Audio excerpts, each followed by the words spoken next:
This is the NECA Toony Terrors Victor Crowley figure from the Hatchet series.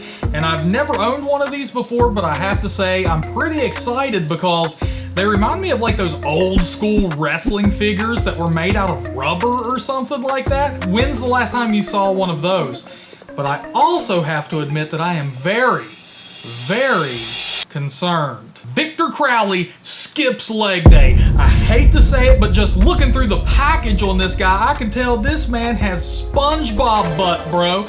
We may have a problem getting Victor to stand up, and everybody hates that when it comes to these figures, but hey, we're going to have to crack this bad boy open and see if we can't solve this puzzle together, gang. All right, here we go. We're about to lay some hands on the Crowley man. And as you can see, this packaging does come with its own little backdrop back here. We're going to try to open this up without destroying that. The whole thing about these Toony Terrors is that they're supposed to remind you of Saturday morning cartoons, but what Saturday morning cartoons were you watching with grotesque characters like Victor Crowley? I don't know, maybe something like the Tales from the Crypt cartoon show, huh? Who else remembers that? All right, and we got this bad boy open, and were we able to save the background? Yes! Heck yeah! Waboom! Just like that, Victor has been set free. He's ready to roam those Louisiana swamps and terrorize the locals, and nothing's slowing this man down. Nothing's gonna stop his stride, something like that. In all seriousness, the paint job on this guy is absolutely wonderful. As soon as you get it out of the package, you see just how striking it is. There's a lot of contrast. I feel like this is NECA's response to the Funko Pop lineup of toys, and I have to say they really knocked it out of the park. Strong Saturday morning cartoon vibes right here. His fist is all clenched up. Clearly this man is ready to be armed and dangerous.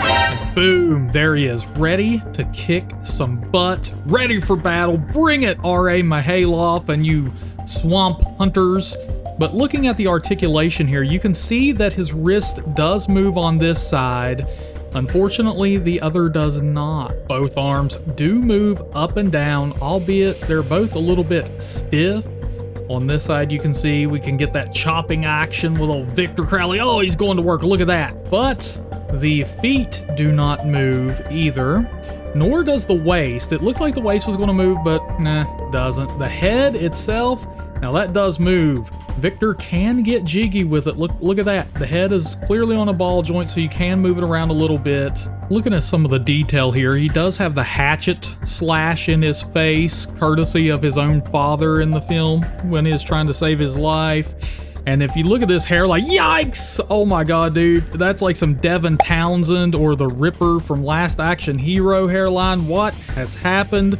Victor, it's worse for this man than any of us could have ever expected. We have some nasty bubbling on his skin. Ugh, just look at that poor Victor, man. Look at this nasty spine protruding from his back, so much so that it's ripping through his overalls here. Now it's time to address my biggest fear with this guy. Can Victor stand on his own two weakling legs? Let's see. Oh, he can do it. He can do it. He's a little bit unsteady, but he does manage to stand up. But just walking by this guy would probably be enough to knock him over, so it's a good thing that he does have peg holes in the bottom of his feet, so if you have one of these handy dandy NECA figure bases, you can just slap him on one of these and that will give him all the stability he needs. Overall, I'd have to say I'm pretty happy with this guy. Now, is the Toony Terrors lineup of toys something I feel like I would need to collect the whole line of and complete the collection? No. But I'm pleased with the Victor Crowley. I think it's really cool, I think it's different, and I think he has earned his position on the shelf.